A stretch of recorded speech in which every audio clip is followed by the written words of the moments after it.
Hey, what's good, comic fans? This is Confire Comics, so let's talk The Walking Dead, Season 6, Episode 2. I'm Confire Rich. And I'm Confire Nate, and boy, we started off slow. It really looked like we didn't know what was going to happen. Just a little flashback going on there, but nope, turns out we got some guys straight up jumping in there with machetes and hacking people up. What else could you possibly want from an episode? What'd you think, Rich? I thought it was good. I thought it was a nice transition because, like you were saying, we started off slow. And the only thing I wanted to know was who was honking that goddamn horn, right? Like, I thought this was going to pick up literally right at that same point from the last episode, and it didn't. It kind of did a little build-up. They kept showing all these shady people who we'd all thought was like, is it them? Is it that person honking the horn? Is it that son? Is it the wolves? Turns out we were all wrong. It was really a zombie. Yeah, the wolves were responsible, but it wasn't intentional, right? Like, we all thought it was intentional, like somebody's bringing them back. No, it was just coincidental. They sent a semi-truck into the wall. And yeah, that was kind of the thing. Like, you just assume, like, these guys are like, yeah, we're going to set up this horn and we're going to attract all these zombies. Whether or not the goal was to attract zombies, like, maybe that was the plan, knock it down and attract it. I don't necessarily... There was nothing shown that proved that they were... really aware of the giant horde moving away that they were trying to accomplish. So, I mean, maybe we'll find out more about that next. Maybe this was like they waited for this moment. But they definitely attacked at probably the most, perfect time because half the best crew is gone. There's not a whole lot of people there. Morgan's just there because Rick sent him back. So I mean, if Morgan hadn't have been there, there'd have been even more people getting killed. If Carol hadn't have gone old covert ops, then a lot of other people would be dead too. So I mean, it definitely was interesting to see. Yeah, no, it was good. It was like flipping a switch. Start out slow, and then Carol's looking out the window, and she's talking about making a celery dish, celery soup or something. Who knows what she's baking in that oven? She's looking out the window, and then all of a sudden, this dude, like you said, just out of nowhere, start slicing people up. It was almost comical. Like, I thought it was like Shaun of the Dead comical at first. I was like, what in the world just happened? And then, like you said, she goes beast mode all of a sudden. She goes special ops. And I was like, dang, this is tight. She immediately, she ain't hiding back nothing. She's pulling out guns. She's double tapping people to the dome. Morgan, he's standing up there with a staff like he's in an old Kung Fu movie. Was that not set up like a Kung Fu movie? Every time he pulls that staff out, people are getting around him, and they're squaring off in the street. It was like old Kung Fu, and then Carol comes out of nowhere. When he's standing there with that staff, no matter how many people, 5 or 6 people, you're not like, he's probably in trouble.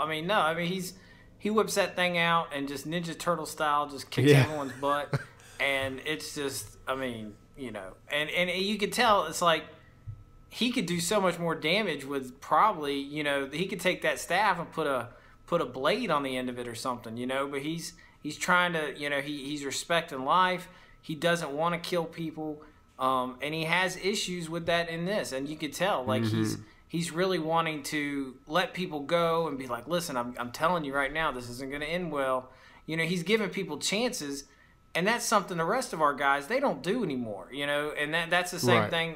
Rick said, I don't take chances anymore, so everyone else, he's still trying, he's not caught up to the point where our guys are. And he was absolutely crazy a few seasons ago. I'm still interested to see what caused him to finally get to this point, where he feels this way. Even before we, which I guess is different, but even before he went crazy, when we first saw him in episode 1, season 1, and he found Rick, he was ready to kill him.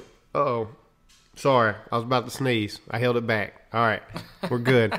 But anyway, he was about to kill Rick, had a gun to his head, had him tied down to the bed, and this was right when everything started, and it was just to protect his family. So it's interesting to see that he's like some kind of Zen master now. And it's going to come back to haunt him. Letting those people go. The guy picks up a gun. That's going to come back to haunt either him or somebody else in the group later on. We've seen it time and time again. But a lot of stuff kind of went down. You had I can't call her name right now, but the woman whose husband got killed, who's got the 2 sons, had him locked up in his little room. Jessie. Yeah. She went nuts for a second, stabbed this girl 57 and a half times with a pair of scissors, and that seems to happen a lot. I mean, she was like, Dead. I was wondering what's going on, because she's coming downstairs. She gets knocked out. She played the part. She looked like she was hurt. Then she got right back up, So it was interesting. Like, you can see that survival instinct in her that a lot of these other people lack. You know, she kind of can see a little bit of a Carol there. She's playing like she's hurt, but then she's up. And, I mean, she takes some scissors that she was going to use to cut her son's hair and goes absolutely barber crazy on this chick and just messes her up. And her son's just standing there like, and it's like, dude, you need to get caught up.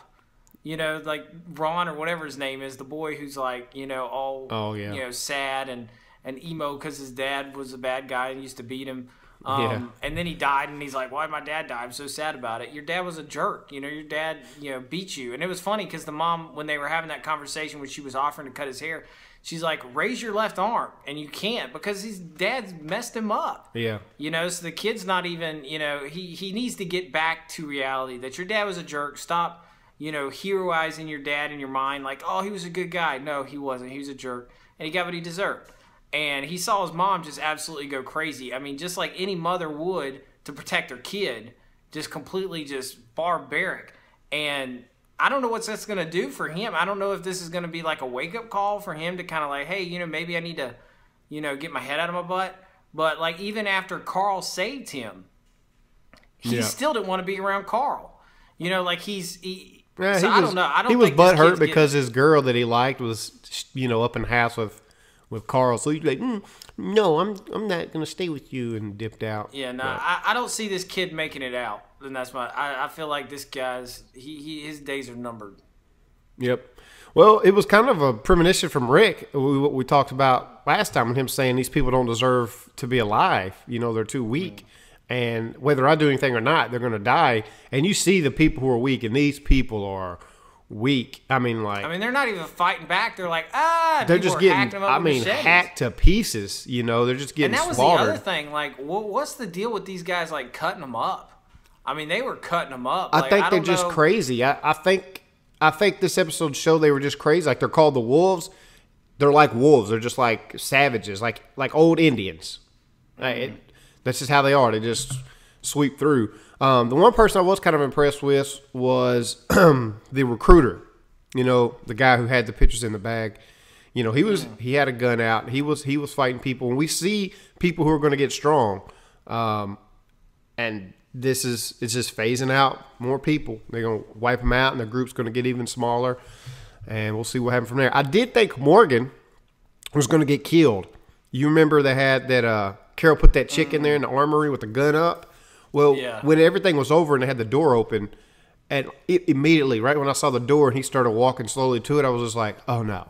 I was like, Morgan's about to get shot. Like, I thought that chick was about to just blast him if he opened up the door. Through the door. Yeah, I kind of thought that too. And then when I saw the other guy, and it was funny because I'm pretty sure that was the same guy from way back when those 2 guys came up on Morgan in the woods. I think that was the same guy. It was the one that the one guy he let go, obviously with the gun, because he said it's you, and then the other guy when they looked at each other. Those were the same guys that when he originally encountered. Were those 2 dudes? So and I don't know why. I mean, at that point he ought to, he's got to feel some guilt. He's got to feel something. I mean, it's going to be between him feeling guilty about not taking care of these guys, whether or not that would have made a difference. And then you have Aaron feeling guilty because he found a bag with the pictures. Yep. I mean, he might as well have set up a sign, come here.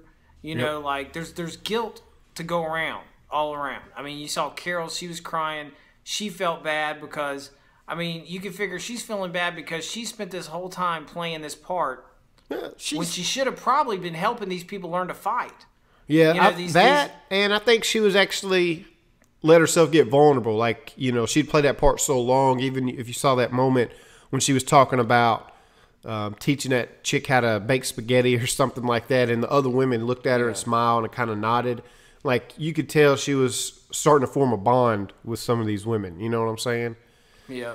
But yeah, it's probably both. Probably guilt from not training them like she should have, and getting close to him again. So that was kind of it that really went with this episode. It didn't even show the other group, which I found very interesting. Didn't show them at all. So this was all about the people who was in the town and these wolves taking over. So we can assume that these zombies are coming on now, and it looks like Rick and them might be fighting them off. Well, and there was a cool thing with the JSS. Yeah, that's what I was gonna say. Yeah, they focused on Enid a lot. Like they basically, you got to see kind of what happened to her, how she got to this point. Got to see her mutilate a turtle, which who doesn't want to see someone eating a turtle? That was exciting. It actually made me sick. All the blood and stuff and killing I've seen in this show, that was the one thing that just kind of like turned my stomach. I was like, that's nasty. Yeah, I was like, oh man, I was like, dude, that was a big turtle. That was a big turtle. She ate that mug up. Yep. So that was a little. I had the same feel. I was like, oh man, I was like, that's kind of gross to watch them eat that turtle, and then next thing you know, someone's getting their head cut off, and I'm like, all right, we're back to where we want to be, back to normal. But I think she leaves a note for Carl. Just. Was it just survive somehow? Yeah, just survive somehow, which was the JSS. Right, which seems to be her motto, her motto that she's got. Probably something she learned from her parents. And she leaves. I feel like she's gonna have some purpose later.